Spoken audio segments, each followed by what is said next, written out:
목회를 하는 데 있어서 목사의 인상은 중요한 역할을 합니다. 좋은 인상을 가진 목회자는 전도하기도 좋고 교회에 처음 나온 사람들이 쉽게 마음을 열어 대화를 하게 하고 설교를 할 때도 성도들이 편안한 마음으로 말씀을 받을 수 있게 합니다.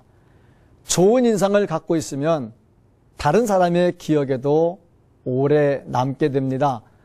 목회자가 좋은 인상을 갖고 있다는 것은 축복입니다. 좋은 인상을 갖고 싶은 어느 목사님이 고민하는 것 하나가 있었습니다. 인상을 결정짓는데 중요한 이마에 굵은 주름살이 하나 박혀 있는 것입니다. 그 주름살을 제거하는 수술을 생각해 보기도 하였지만 그것이 그리 간단한 일은 아니었습니다. 어느 날 기도하는 중에 주름살로 인한 고민을 하나님께 아뢰었습니다.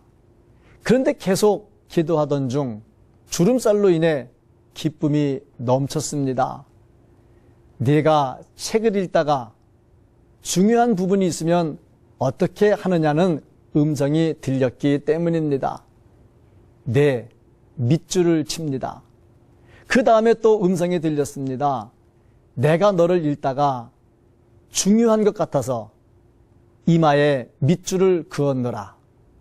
그 후로 그 목사님은 주름살을 볼 때마다 하나님께서 자기를 중요하게 여기셔서 밑줄을 그은 표시라고 생각하며 살았다고 합니다.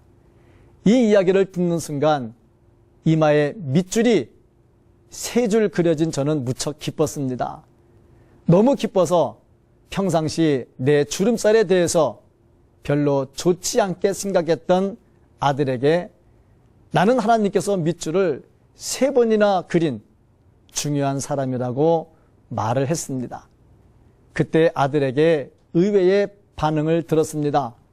아빠, 중요한 것은 밑줄을 한 번만 그으면 돼요. 줄을 3번 긋는 것은 틀렸으니까 지우라는 뜻이에요. 우스갯소리로 주고받은 말이지만 그래도 나는 하나님께서 너무 중요하게 여기셔서 밑줄을 3번이나 그은 중요한 사람이라는 자부심을 갖고 기뻐하였습니다. 성경을 읽다 보면 중요하다 싶은 부분에 밑줄을 긋습니다.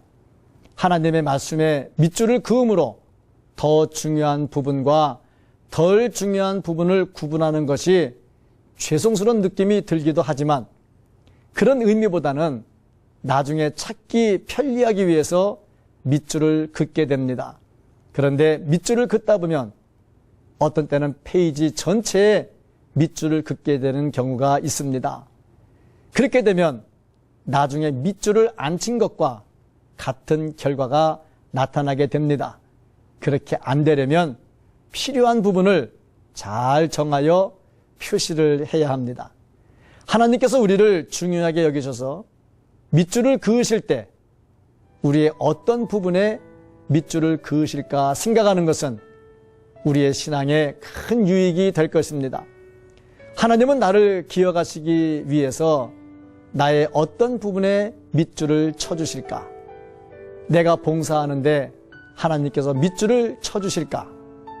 내가 전도하는 일에 밑줄을 쳐주실까? 내가 구제하는 일에 밑줄을 그어주실까? 내가 주님의 이름으로 십자가를 지는 일일까? 하나님의 밑줄 긋기를 생각하면 우리의 삶에 활력이 넘치고 옳은 일에 더욱 주력하게 될 것입니다.